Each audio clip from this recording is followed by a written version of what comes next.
Okay, Liam Stiles, thank you so much for joining me today. Adam, thank you for having me so much. I appreciate it.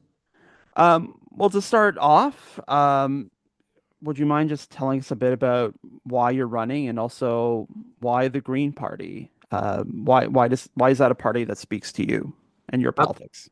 Absolutely. So, the reason I'm running is over the past decade, I really haven't seen much change in the way of helping to prevent climate change and preventing the climate crisis that we're now starting to see the signs of.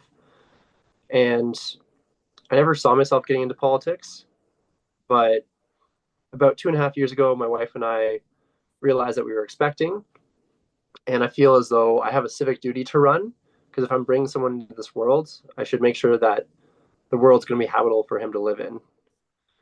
And so Green Party, they have the most aggressive plan rather to combat climate change. So that's why they're the ones I want to put my name forwards with. Hmm.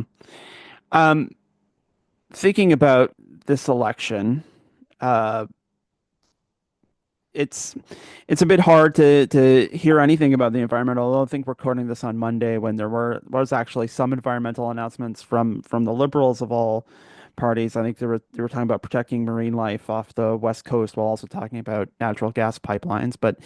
Um, but putting that aside, though, um, the environment hasn't really been a priority this election, has it?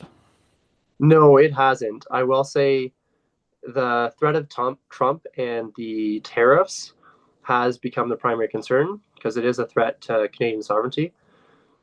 Um, that being said, if we go another 4 years without any changes to climate activism, we're going to be in a far worse position 20, 30, 40 years down the road.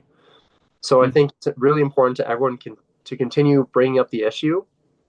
And regardless of who ends up getting into office in each person's respective riding, it's important to connect with your MP in any way you can and keep pushing the issue of the environmental crisis. Right. Given that, how would you rate the last sort of 10 years of liberal leadership? One could say that Justin Trudeau took a hit, a political hit for the carbon tax and for carbon pricing. He was never able to pull out of that, and that has been sort of a common line of attack, sort of the one major bit of climate action. So, if I'm putting words in your mouth, correct me, but you're essentially saying what's happened in the last 10 years hasn't been good enough. Exactly. Like, I don't think we're in a position where we should be still discussing new pipelines when there's other options for energy, especially when that pipeline was designed to then be pumped into the states. Right. And for the carbon tax, I still think it's a good idea to have it. And I think that was one small thing that the Liberal government did do to move things in the right direction. The reason Mark Carney had to scrap it was for political reasons, because the Conservatives were using that as fire, and then to scrap it, now they have less to push the Liberals on for this election. It's political, is what you're saying. Yeah. And I'm hoping that once back in office, there are some new incentives that are brought in. Mm. But we'll see what happens after April 28th. Hmm. Ideally, and maybe you can dip into Green Party policy a bit. Ideally, what action do you want to see on the environment?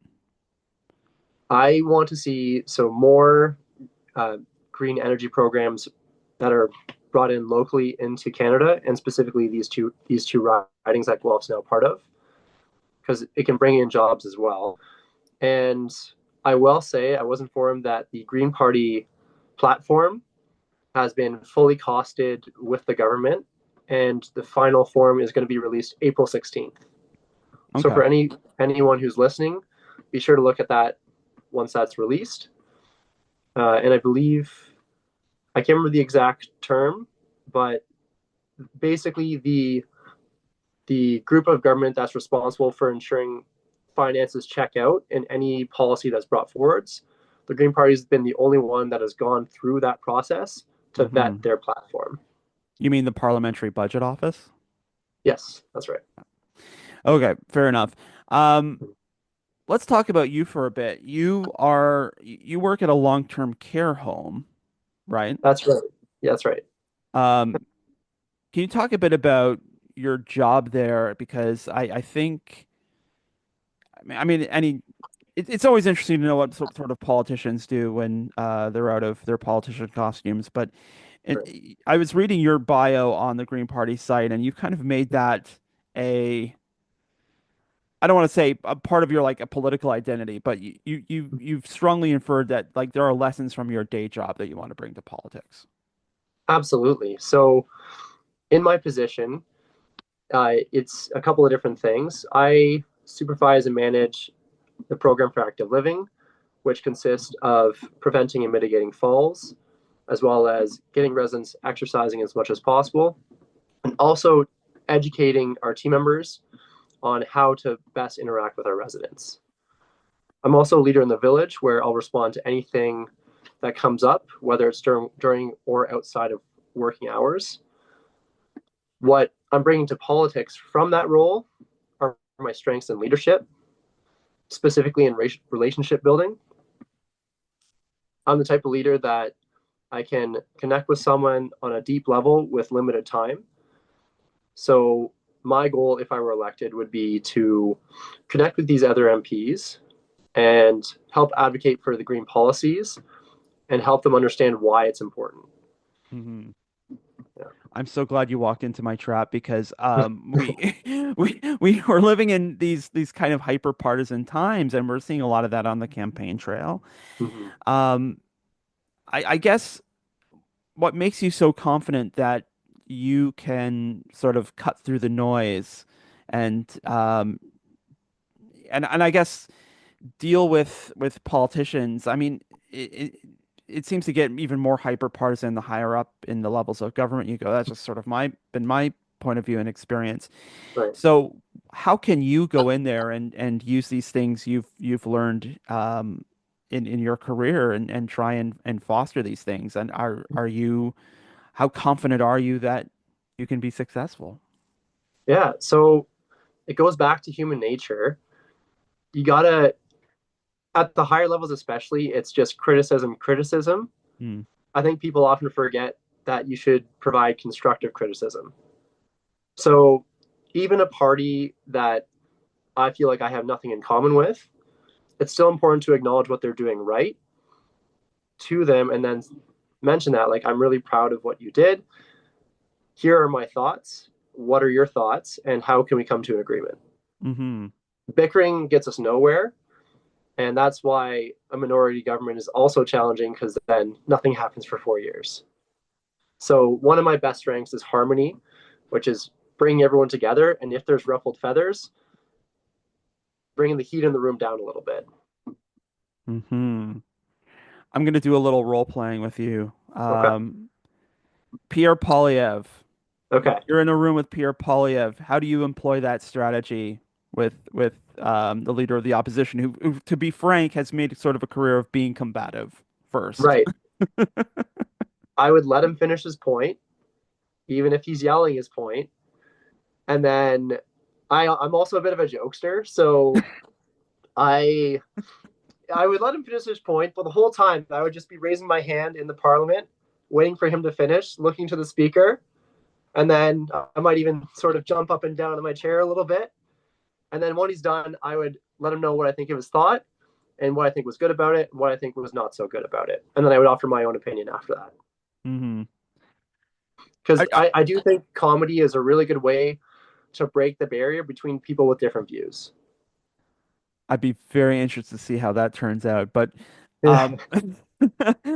um, I'm curious what lessons perhaps you've taken from other Green MPs who've been successful in Parliament. I mean, we have a Green MP right up the road from us in Kitchener Mhm. Center, Mike Morris, who's certainly made an impact on a couple of different files.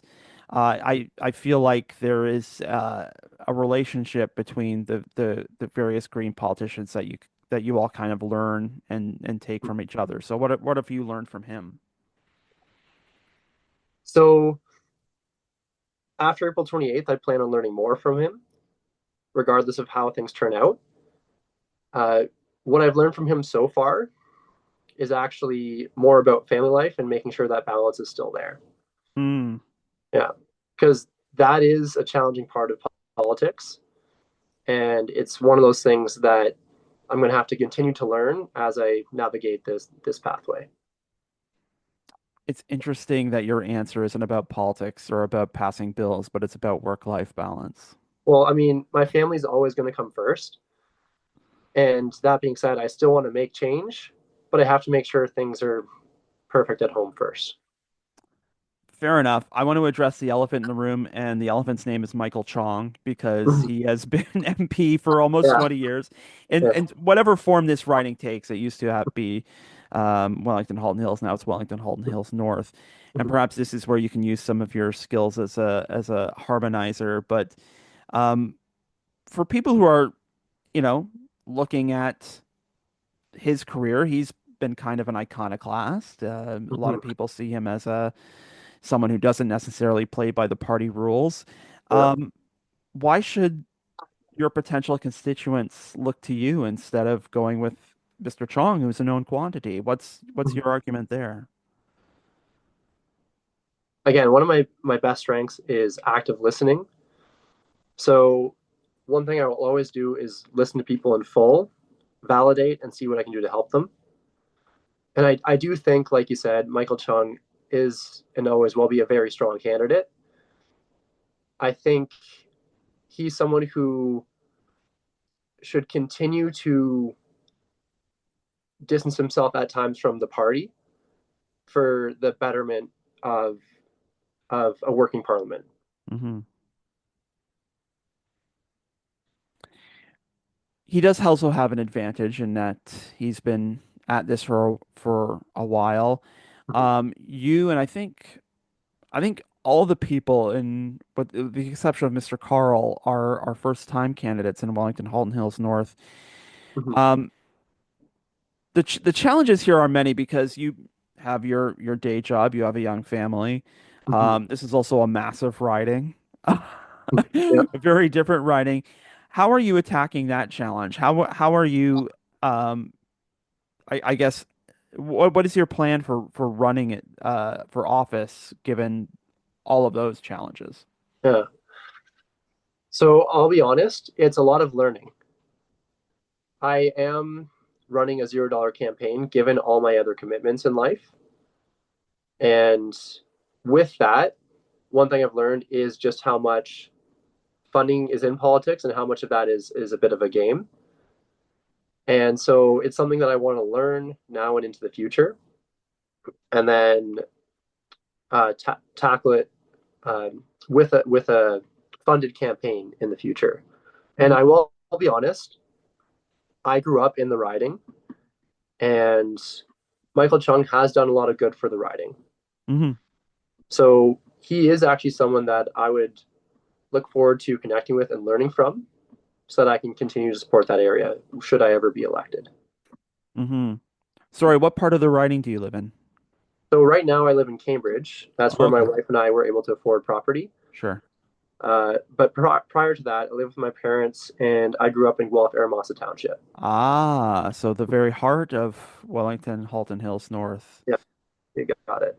Um, is from your point of view, is the sort of the issues you sort of mentioned housing rather indirectly, but I know that's a big one, but are given that Wellington-Halton Hills North is both urban and rural, are the differences on the issues really that great given the size of the riding, given your experience living both in a more rural area and in a more urban area? Yeah, I do think both areas deserve a 50-50 split because I was right on the cusp of Guelph. Hmm. I grew up in Guelph, but I also grew up with steer in my backyard. So for those of you that don't know, a steer is a male cow that has had their genitalia removed. So we had a pet steer growing up. Anyway, so I do think it's important to look at the urban areas as well as the rural areas. And again, that's going to come down to communication, hearing from people from both areas and what their needs are. Hmm. Yeah. Okay, then I want to talk a bit about Green Party politics. Hmm. because Elizabeth May has been leader for almost 20 years. There was a couple of years where she wasn't, but we now have this unusual arrangement with Elizabeth May and Jonathan Pedneau as Hmm. co-leaders. Yeah. Kind of unusual. People like my co-host Scotty Hertz remember years and years ago when the Green Party had this kind of more decentralized leadership structure. But um, for people looking at this arrangement and seeing co-leaders, Hmm. what are they to what should they take away? Maybe what do you take away from this arrangement that you have Yeah. at the top of your party? I think it kind of embodies what the Green Party does differently than all other parties. They look to make sure everyone has a say and that there is no specific leader. Mm-hmm. I like to think of it as servant leadership, where the leader is often taking the brunt of the hardest of the work because they lead from the front. That way, they're helping everyone to come along as well. And I also think it's a matter of Elizabeth May is 72 now, I believe, Mm-hmm. and she has taught all of us a lot. I think she wants to show that some of those people that she's taught are now ready to take on that lead role as well. Mm-hmm. Um, what do you think about the future of the Green Party, like maybe post Elizabeth May, if she decides that, now's a good time to retire? Or, I mean, as you said, she's certainly due for retirement, and would probably enjoy it. But, Mm-hmm. in terms of how you want to see the Green Party continue to be a force in Canadian politics, what does that look like? Mm-hmm. That's a really good question. Um, I'd say that their policies and their advocacy in Parliament is something that still needs to be there, regardless of who's delivering that message. Because without that message sort of in the back of someone's ear who's making the decisions, we run the risk of not doing enough for the climate, Hmm. and not doing enough for housing, and not doing enough for the income inequality. That's currently a crisis in Canada. Hmm. It's interesting that the housing, and this kind of gets back to my first question, the housing and the income inequality people see. Mm-hmm. The environment, I mean, environment people can see too, but Yeah. I'm sure you've had these discussions too. We don't necessarily connect all three. We can connect two, but we can't connect the three. It's Mm-hmm. this weird, I guess, I don't know I don't know how to describe it, but I've heard politicians make the argument that, and Anne Marie here in Guelph has made the argument too, that, housing is environment policy as well, and inequality is environment policy because environmental impacts hit people unequally. Is there a way you can tie all three together when you're talking to people? When people are like, yeah, I understand I can't afford stuff. I understand housing is exorbitantly expensive, but we have to solve those two things first, and the environment we can get to later. Mm-hmm. Yeah, I do disagree with that. I do think in an ideal world, if we had closer knit communities, then housing would be more affordable because we'd have houses closer to people's work. Um, if people are shopping local, then there's less cost on transportation of goods. So ideally, overall, if communities are closer knit, the cost of living would go down, including housing. Hmm. And then we would see income equality as it's coming up. Um, but income inequality is probably the biggest issue of the three right now. Right.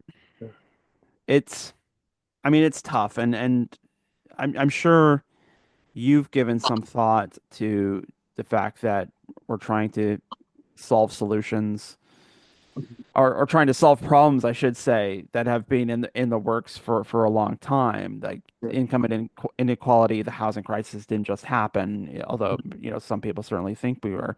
How can how can you, I guess, ensure that we find quick solutions to problems that have been festering for decades? Um, as sort of one MP, and this gets to another thing I was asking, because if you are elected, you will be one of a number of Green MPs, and unless like I want to be kind, unless a miracle happens, there will be it will not be a green government. Right. But Um, how can one MP make a difference on these things, do you think? So at one point you mentioned, how do you make quick fixes? Hmm. I don't think any of these are fixes. I think they're muddy and they're ugly, Mm. and the only way to get to the other end is to swath through it. Hmm.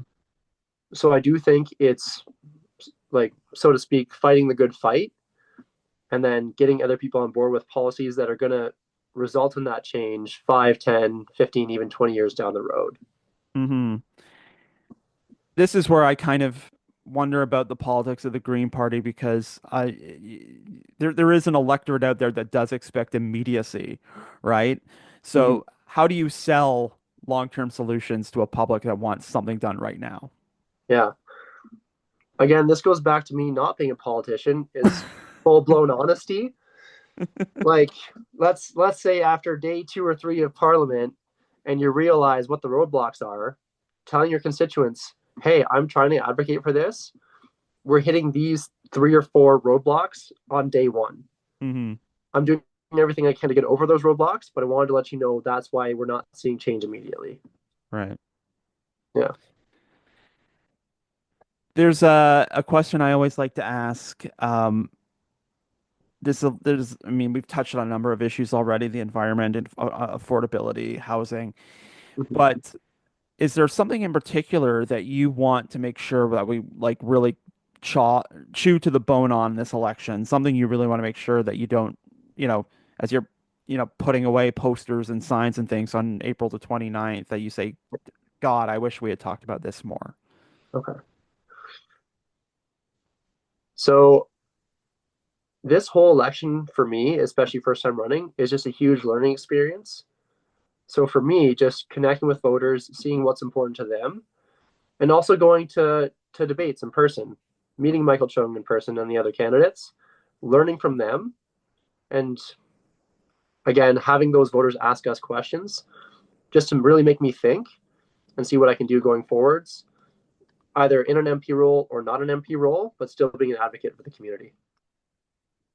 You've mentioned that a lot. I'm curious, what does that look like? I mean, granted, you're running to take the job of Mm-hmm. member of parliament for Wellington-Halton Hills North, but what are you thinking about in terms of like how you are going to apply this great learning experience you are having? What, Mm-hmm. like, how do you envision yourself having a role in the community, a leadership role? Yeah. So one thing I actually chatted with Mike about, Mike Morris, was almost acting as a shadow MP. So Mm, identifying what issues that an MP would address, and then tapping those at a local level.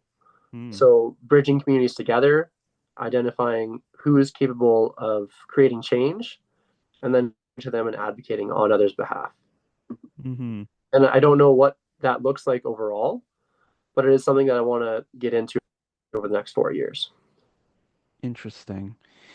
Mm-hmm. I'm was talking to another one of your fellow candidates, or not for Wellington Hills North, but from Guelph, and like you, he's a bit on the younger side. I think even younger than you.